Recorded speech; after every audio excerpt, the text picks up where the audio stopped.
Hi, welcome to this video where I will break down how I created this stylized WW1 airplane.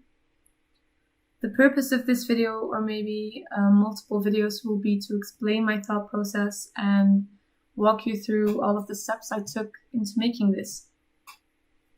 I've decided to split this into a few parts. The first part being picking an object that you want to stylize and create in 3D. So this will include gathering references, maybe some style inspirations, and then taking the first step into designing, or like creating your own little concept.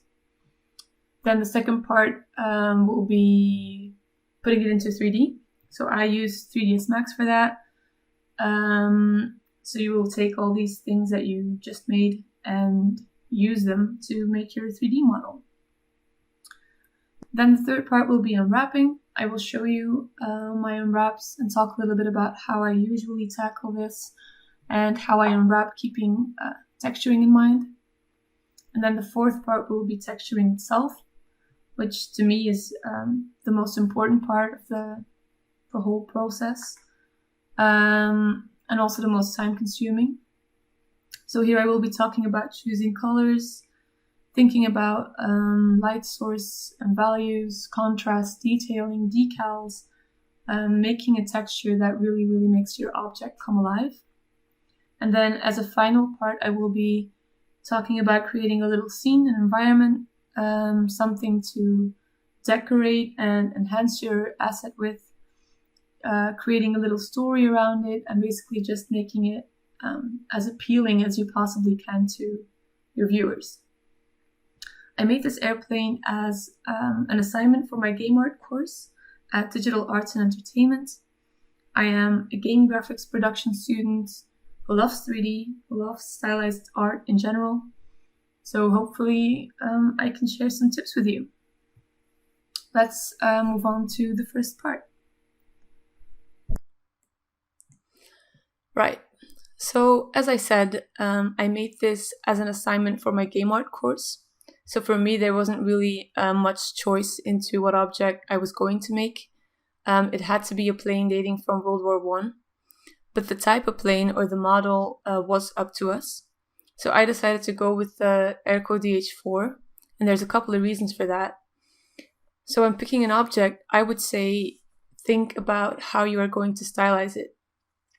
Stylization of an object that already exists and not creating something of your own, to me, is about finding the qualities it already possesses and enhancing these, and kind of over-exaggerating these. So what I liked about this plane was the fact that it had these kind of double wings. There's planes that only have like one or three kind of wings. To me, that wasn't really as appealing. I thought two was just right.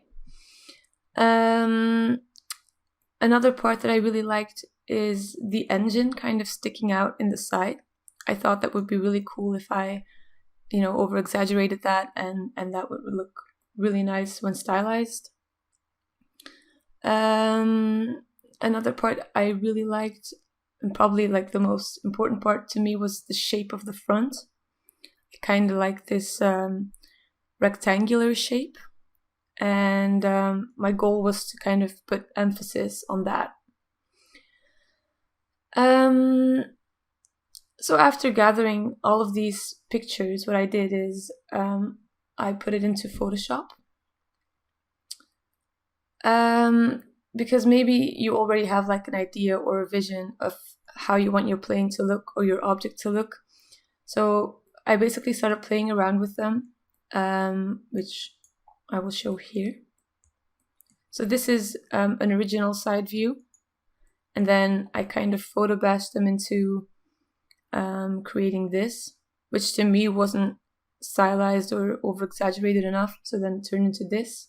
But then this was maybe like a little bit over the top, and I didn't like how the shape here went up more, because over here it's pretty straight, and I don't want to change anything too much.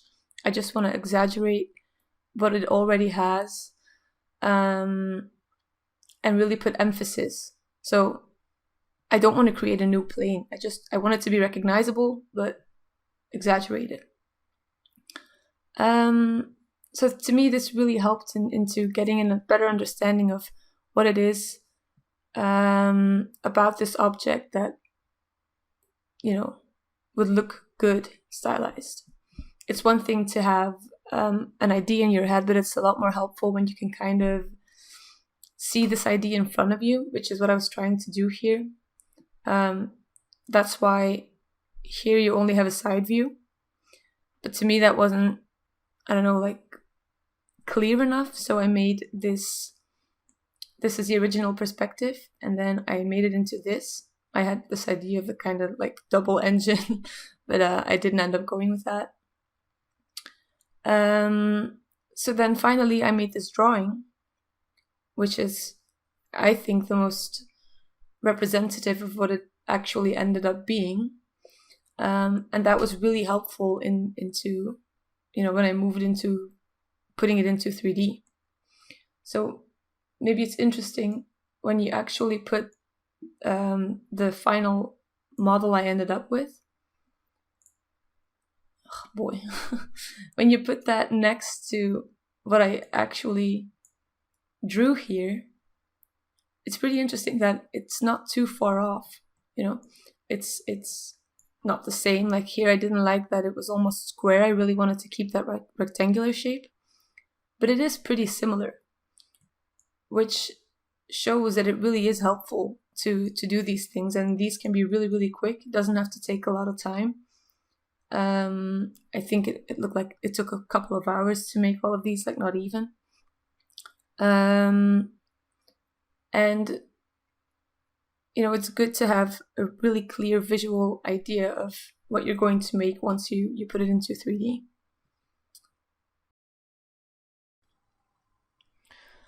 So for the modeling part, I made a short time lapse to demonstrate how I started modeling this. I started with a really simple block out where I am really looking for the main shapes. I don't want to get caught up in details. I'm not going to start working on the engine or propellers or guns or anything. I really want to keep this as simple and basic as possible to start with, because the more simple it is, the easier it will be to adjust it later on. And once you have those main shapes and those basics blocked in and you're happy with the shapes, adding in details like the guns and the engines and wires and all those things, which really help in making it come to life and making it look complex, but that's actually pretty easy. The focus for me here really is about making it read well and making it have an interesting silhouette. I am trying to see what the proportions will be, if my shapes are consistent with the actual plane. So what I mean by that is, if the bottom of my plane doesn't have a curve, then I want to make sure that I don't model it in a curve. It seems really straightforward, I know, but it's pretty easy to accidentally make it different than it actually is, I found. I had some issues with the tail, for example.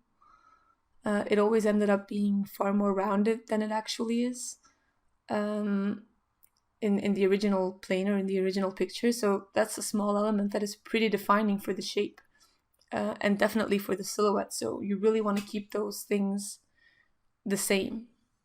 Another thing to keep in mind, not so much at this stage yet, but a little bit later, is to think about topology.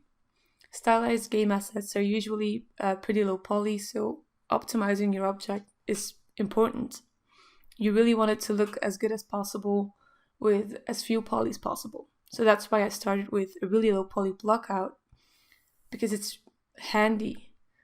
In my experience, it's far more easy to add details and add curves than to remove them. You will see me moving around edges and welding vertices quite a lot here, because I pretty much only want what's essential.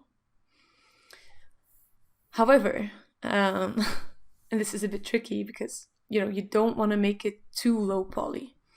When you turn off the wireframe and there's a wing, for example, with a curve, you don't really want to be able to count the amount of edges. So it's a bit of a balancing act. So you have to really ask yourself where you can save on polys and where you can spend them. So where do you want your focus to be? To me, the curve in the front is pretty important, so I will spend some more polys there. Then, for example, when I make the gun or the wheels later on, those are smaller elements and not as important, so I will use less sides there. Another thing you will see me do in this time lapse at a certain point is I copy the base model I have around a few times, and I play around with the scale tool to see if I can maybe push it a bit further. So I make it a bit more narrow or a bit shorter, or I try to find out what would work best. So it's important to keep in mind that even though you're already modeling, nothing is set in stone yet. You can still change a lot of your design depending on what looks best. And then at the end here, I show you what my finished model looks like. And although it is far more detailed than, you know, what I have here in the beginning, the block out, the body itself isn't too much different. It's everything next to it that makes it look a lot more complex. But the main body and the main shapes are really quite simple.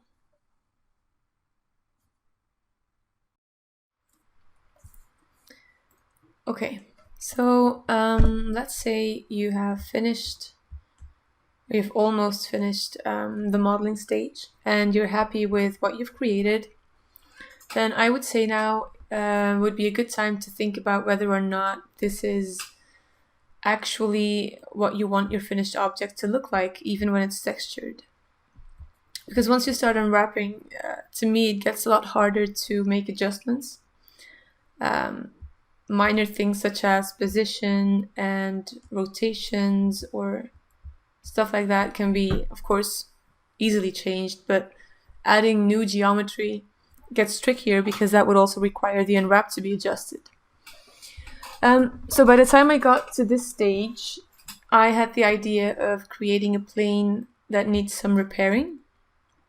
So I wanted one of the wings to be a little bit more exposed and broken. I wanted to have some loose wires around. And the reason for that was that to me, the plane actually standing on the ground instead of flying opened up a lot more opportunities for small props to be made, such as the little ladder. I ended up having a toolbox, the blueprints laying around. These are all things that, you know, you wouldn't be able to do if your plane was in the air and flying. To get the broken wing, I looked up some references, and I actually focused on this picture right here because it's really similar to my plane. And I tried to focus on these two, like support bars, kind of, and then these ellipses here that kind of get in the curve of the plane. So I really wanted to, you know, accentuate these and work with these. So the way I did that was basically just using splines and tracing the outer wing of my plane. I think this is one of the last things I did when modeling because I wasn't sure that I was going to do it. Yeah, so basically you just make a line and then adjust the vertices in the right position and you have a broken wing. Or you have like the frame of a broken wing. Then you just add 2 more lines here and then the curve would be in right viewport around here. And basically just adjusting the points. So I already did that. This is the geometry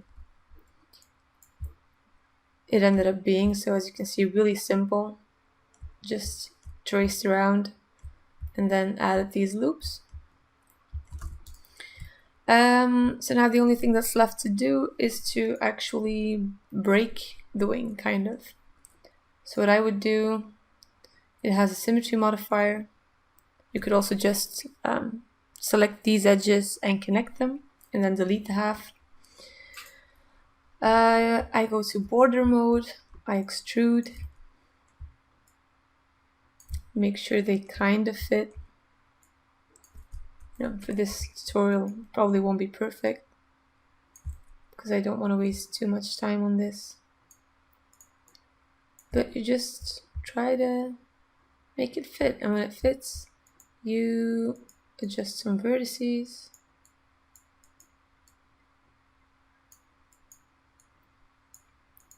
To make it appear more broken, and then you bridge them so they're close up. And that symmetry modifier is still there. So that needs to be deleted. Bridge. Yeah. There we have it.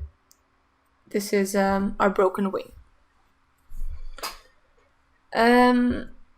Now for the actual unwrapping, a lot of people use symmetry modifiers, which are really handy for unwrapping because it makes you only need to model and unwrap half of the model.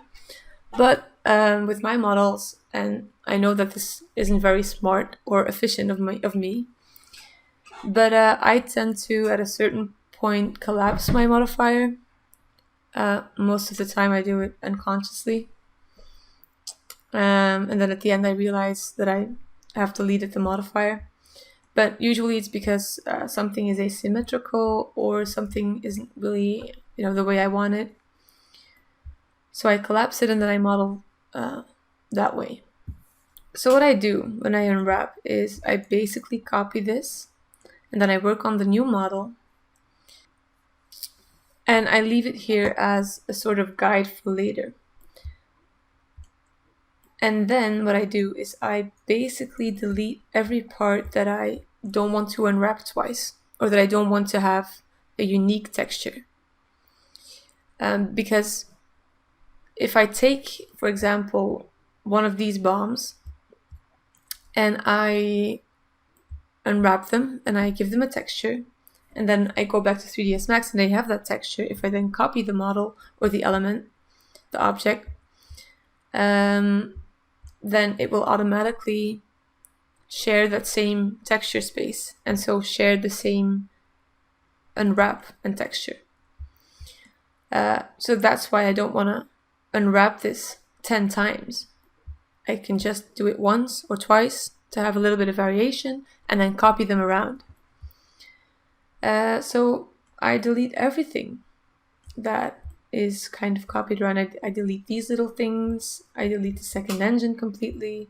I delete all of these loops I just made, this bar here, a lot of this part of the wing is also just copied.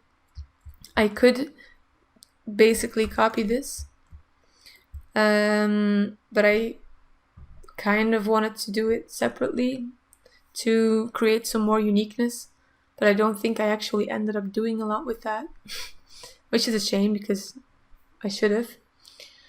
Right, so when you've done that and deleted everything you don't need, or you don't want to texture unwrap twice, you put on an unwrap WW modifier, you open your UV editor, you select everything, and I choose mapping, flatten mapping, make sure normalize clusters is unchecked, and then you can basically start unwrapping.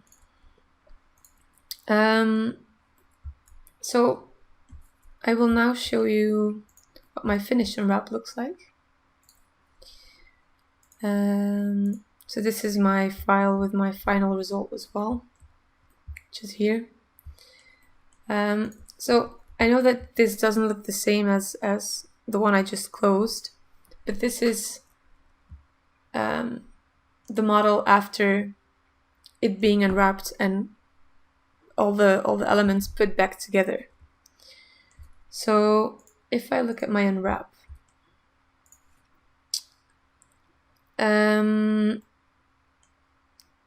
you can see, so the goal of this unwrap, or any unwrap, is to cram everything in this 1x1 space.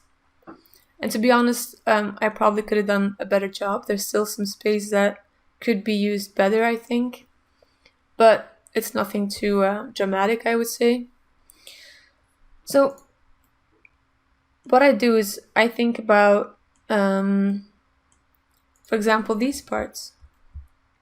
They could be overlapping, but when you do that and when you give it a texture, the texture will be exactly the same. And to me, it's really obvious when things are repeating. So the reason why I separated them is because then I could, for example, have some text on this side. For example, the model of the plane. You wouldn't be able to put text on there if it was overlapping, because then the text would reappear on the other side, but it would be mirrored. And that's really weird. So that's why I separated them. And then you can have some unique decals or some unique paint. I don't know. I think I have like a logo over here. Same reasoning behind this here. But this time, I think... Oh, yeah, it's offset. This is the same. So the tail. That's also to save on space. Because if I were to also have this tail separate, then it would take up a lot more space. So you really gotta be smart in where you split and where you have your seams. It's pretty inevitable that you will have some parts that will be overlapping, but you can detach and delete. For example, the bottom of my wings, they are the same texture as the top, but I offset them by 1. And of course here they are overlapping because I already copied the other wing back. But I offset them by 1 because I don't want to have anything overlapping in this space. Because what I will do is I will bake an ambient occlusion that will be helpful later when I'm texturing. And generally you don't want any overlapping parts when you're baking an ambient occlusion. Because, for example, if I put a skylight in here, then the bottom of my wings won't have the same light information as the top. So if they are overlapping and I bake an ambient occlusion, what it will do is it will put both the information for the top and the bottom of the wing on top of each other, which will then result in the top of my wing being way too dark. So the way I bake an ambient occlusion is really, really easy. I just pick a light, go to standard, I pick a skylight. It doesn't matter where you put it. The sky color should be completely white, and the render should be cast shadows enabled. Then you go to your environment, make sure the color is set to white.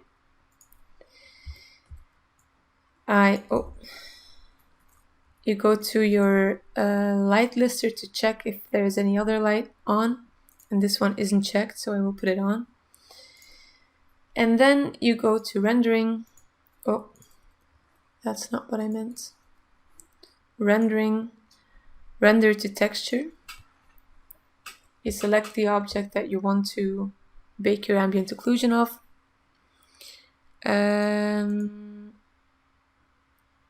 on, yeah. You make sure you use the existing channel set to 1. Project mapping enabled. And you choose a lighting map over here. Oh. And the target map slot should be ambient color. Is that true? Yeah, I think so. And then you choose your size. I made my texture 1K, so I chose 1024 by 1024, and you render. And you will see if I render now that it won't work, or it won't look good, because I already put all of my objects back and I copied them around. There will be a lot of overlapping, so the colors will be way off.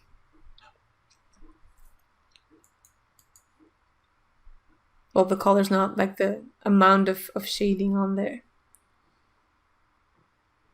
Right, so make sure you don't have any overlapping parts when you do this. So if you then do that kind of right, you should end up with something like this, which is very useful information for when you start texturing, because it already shows you where some general shadow would be. And then when you have this, you could do it before, of course, you go to your UVW and wrap, tools, render. I rendered at 1K because I thought that was enough. And you render the UV template and you're ready to start texturing.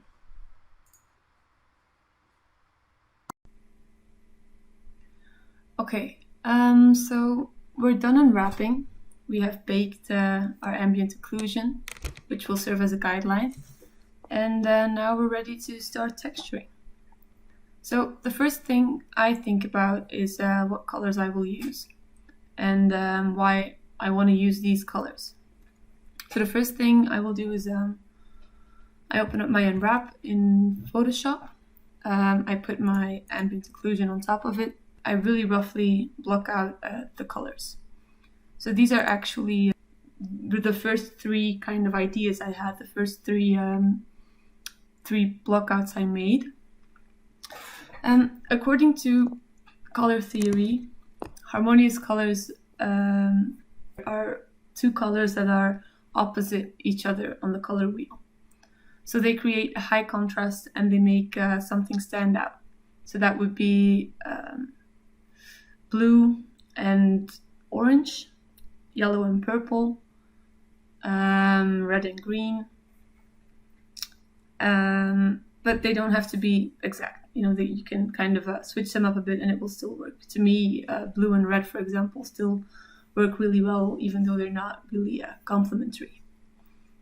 When you work with these kind of colors, you can't really do very much wrong. It's pretty easy and straightforward. However, I actually had a pretty hard time choosing the colors. So this is kind of the first, it's red and green. Then I have a light blue and a yellowish orangey. And then I have a darker blue and red. I have them set up here in Max. So these are the first three ideas kind of I had. So I had a hard time making up my mind. There's a lot of things I don't like about these, but something I didn't like, and I think it's an easy, well, I wouldn't really call it a mistake, but a straightforward solution to wanting to work with mainly two colors is kind of the tendency to divide them up into 50-50 parts. So thinking, oh, I want to use two colors. Well, I'll make the wings one color and then I'll make the body another color, which to me is pretty boring. And like I said, straightforward. So a good rule would be to think about the 70-30 rule, which is usually something they use in terms of designing something or composition. But I found that it can also apply to many other things, even choosing colors. For something like this, where 50-50 splits is kind of boring, and making it more 70-30 would actually make it more interesting. As you can see, my final result actually ended up being my body and the wings being the same color, but then having these yellow-orange stripes as an accent, and then also using the engine as a contrast or a focus point. Another thing I didn't like about them was that they're kind of messy, which of course is extremely normal for a blockout and for this early in the texturing process. But it's actually, what I mean is that the elements are not very cohesive. As you can see, in the beginning I wanted to make this top part out of wood. Here it's like a darker wood kind of same thing here. But the wood color I use here is a different type of wood than what I use for the wing frame and the propellers, which results in a lot of separate elements, and it really feels that it's all separate.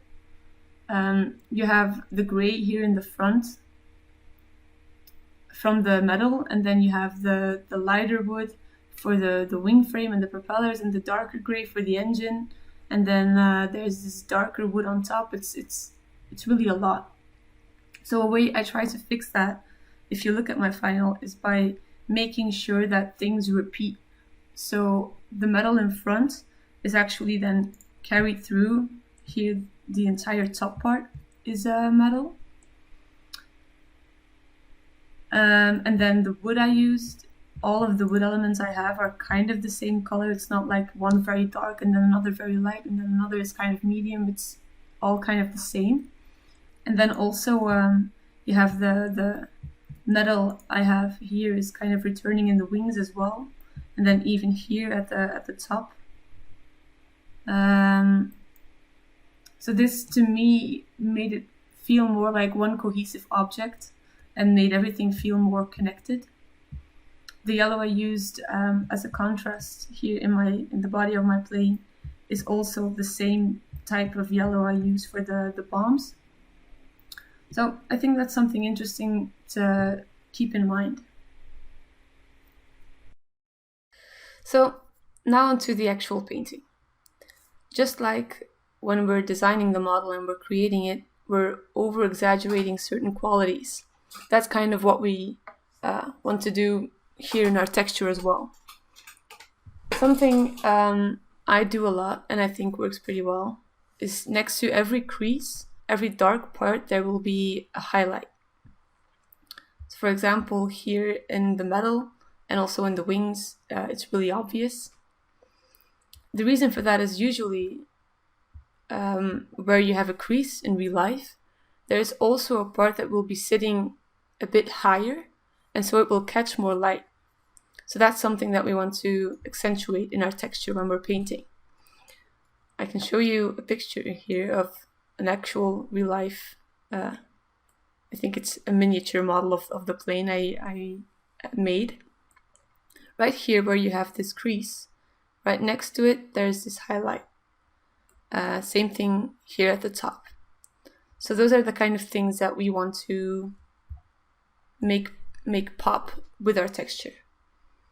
Another thing to keep in mind is what parts of my object are in the shadow and what parts are in light.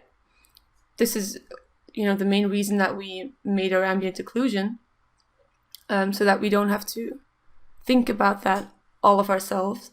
But the ambient occlusion won't do everything. So for example, here the top wing will be brighter than the bottom wing. And the reason for that is because the top wing sits on top of the bottom wing. However, here you can see that I did really make those highlights, and that's because the bottom wing actually sticks out further if you go to top view than the top wing, so that would still catch some light. The easiest thing to do would be to assume a top light. So the plane is outside, the sun is shining, and there's just simple light coming from the top, nothing too intense. Because that makes it pretty easy, for example, here as well, to really get that light in there, and then right here it gets dark. Same thing here, you have this kind of curved part. Because it's metal, it will be highly reflective, so you have this really big highlight here, and then it's also lighter at the sides. And that also makes it pretty easy for your wings, because if there was like a spotlight coming from here, from this one side, then it would be really hard to give these two wings the same texture, because that one would be way darker than this one. And so assuming the light is coming from the top, I also made these two corners here highlighted. This part is highlighted, and then in the general body there's a gradient from light to dark.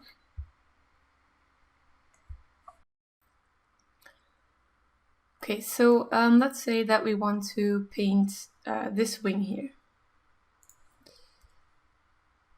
I go to Photoshop and I make sure that my unwrap is visible, because otherwise I won't be entirely sure where I'm painting just in the beginning. So I create a new layer, and I want to make sure when I color pick my color that the ambient occlusion is none, because otherwise the colors will be off.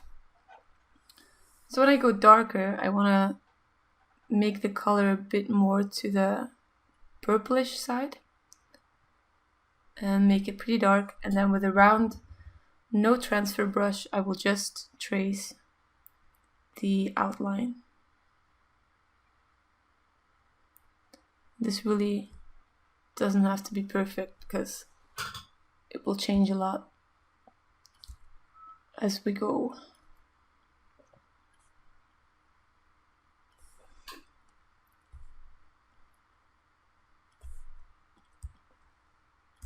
Okay, so now we're going to turn off the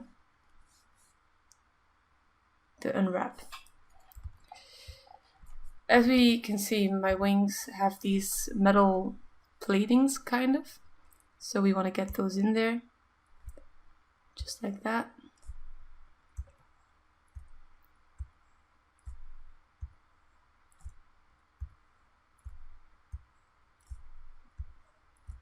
It might be a bit small, but it's okay. It doesn't have to be perfect for this tutorial. So now to accentuate these lines, I usually go with an even darker color and a smaller brush, and then just really, that might be a bit small. Yeah, really get in there.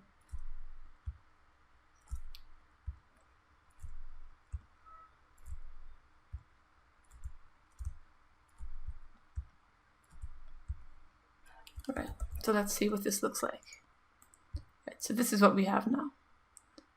As you can see, it's really basic, but you kind of get the idea. This here is a bit messy, but we'll fix that.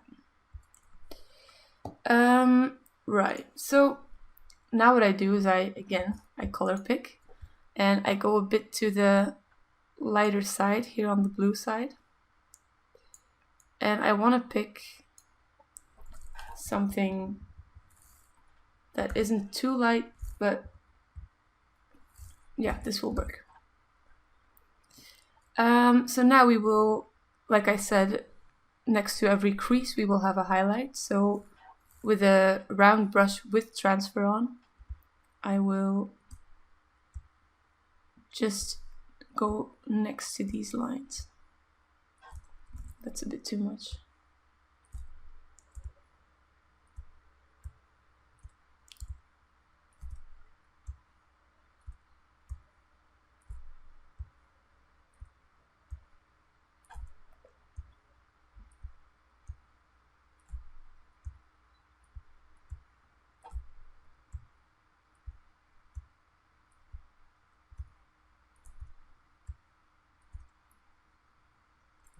Okay, so now I will just kind of start blending these in here.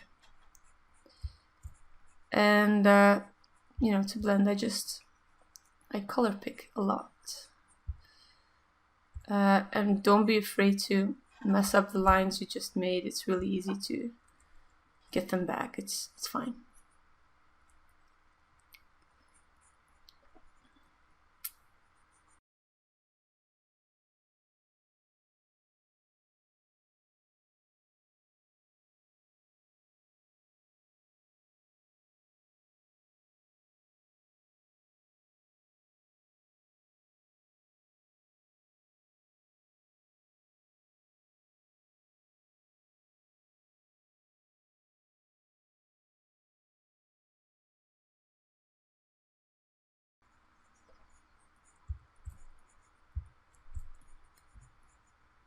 Right, so I'm not going to do everything. might want to get a bit of a dark back in there. Let's say this is a good start. Could be blended a bit more, I think, but we'll see. So, text one. And let's take a look. Yeah, there we go. So I think this is an okay start. You know, it doesn't look as good as it does here, but here you can see I really made a lot of layers there. So basically you just keep on building it up. Let's say that this part is finished. First, let's do this this metal part here. We want to check out the frame, and we want to start from here and go that way.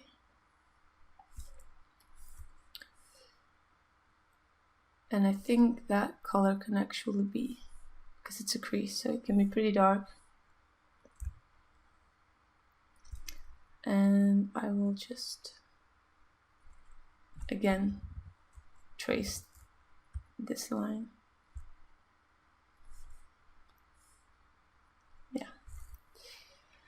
Now I will take a mid-gray and just fill this up to get rid of the blue. Probably should have done that before shading. And I actually made the same mistake when I made, you know, the one that's on Sketchfab right now. I also did the plating first and then realized that I wanted to do this as well. So be smart, don't do that. Now with a lighter gray, I will accentuate. Same thing here, and you don't have to be super exact. It's okay, you know, you are allowed to see that it's hand painted. I think that's what makes it so beautiful and makes it look so nice. So some light here on the sides, and then in the middle as well, maybe a reflective highlight, but you don't want to lose those darker mid grays. Now go even lighter.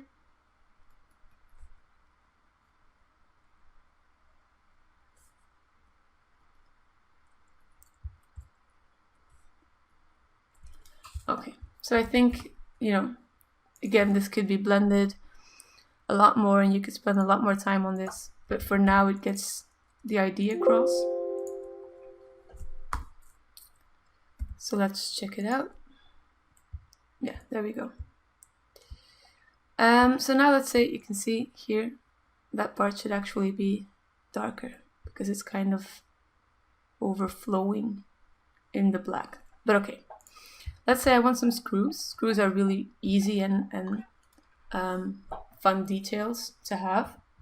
So again, round no transfer, pretty dark. I want to screw, no, darker. I want a screw here, and I want one here, and I want one here, and here, here, here.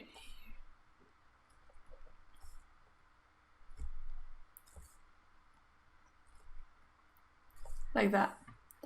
The next thing you do is you take your transfer brush and you just put a highlight on there. You could also make these kind of splits, like flat screws.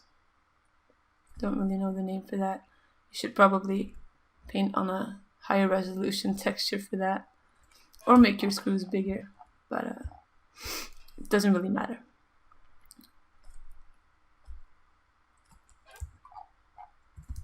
You have screws.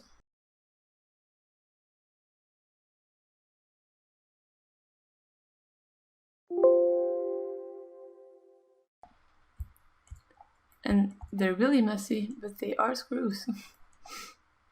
Here you can see the reason why this looks so sharp is because at the end I actually put a sharpen filter on top. So here you can sharpen, and that really makes everything pop a little bit more.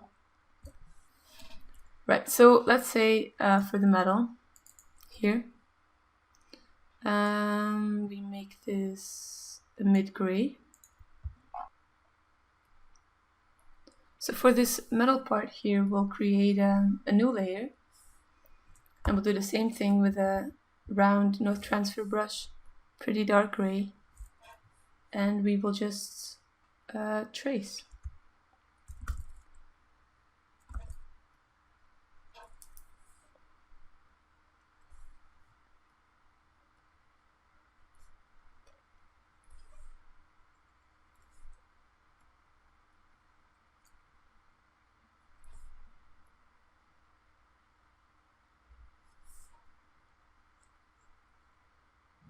And here our UV can be really helpful because it can show us where you want those lines to be.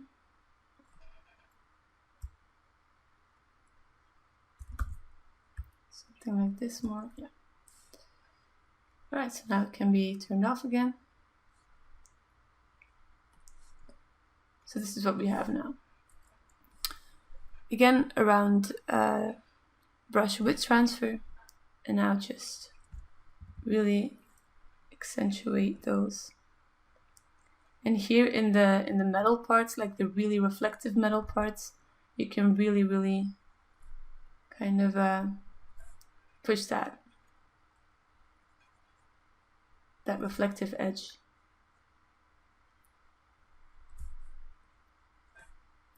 You want to be careful here in the back because, as you can see, the ambient occlusion makes it darker. So obviously you won't have as much reflection there because there will be wings on top of it.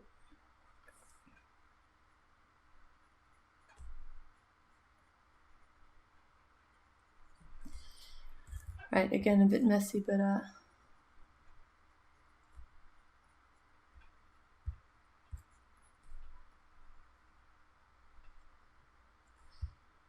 it gets the idea across.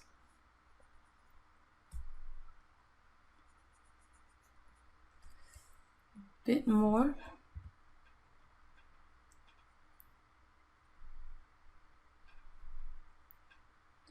Yeah, so really don't be afraid to paint in those highlights, and you will see what a difference this can make. So with a bit of a bigger brush, we want to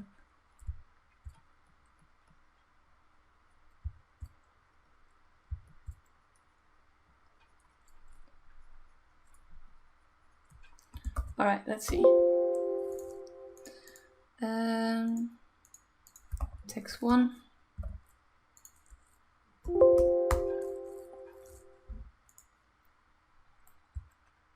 Okay, there we have it.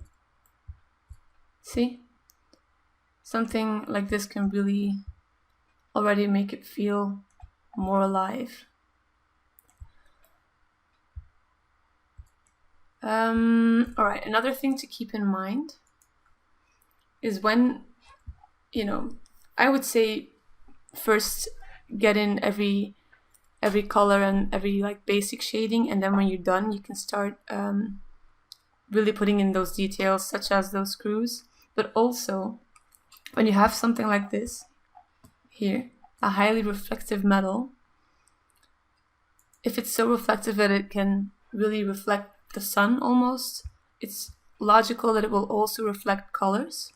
So as you can see here, I actually added in blue, and I did that overall, like in the entire thing. If you put this next to this, you can see that here there's a lot more blue, and that's because my entire airplane is blue, so the metal will have blue reflections. So that could be something to keep in mind when you're done to really softly, maybe even on a new layer with a lower opacity, paint in some kind of a blue hue, just to again, it's details that make it come alive. And then just some other details that I want to show are for example here you have this kind of rust, or like the orange color of the of the engine reflecting on the body of the plane. Here you have these black marks that are from the exhaust. And here on the wing as well, because if it's flying and the engine is kind of pointed that way, it would be logical that there would be dark smoke coming and making the wings dirty. So those are all things. Here you have some scratches. Those are all things and details that you can keep in mind and that may seem really small, but eventually really help making something feel alive. You can see it here in the texture. It's a bit hard in the beginning to find the right spot, but you just have to try it out to see where exactly the engine would make it dirty. And this is why it's interesting to have the two sides separately, because here you can see I have more scratches. Here the dirt is kind of different. Here you have the plane model, serial number written on it. It's these kind of things that make it interesting. I should have done more with this part, but yeah, I think that's the basics kind of texturing.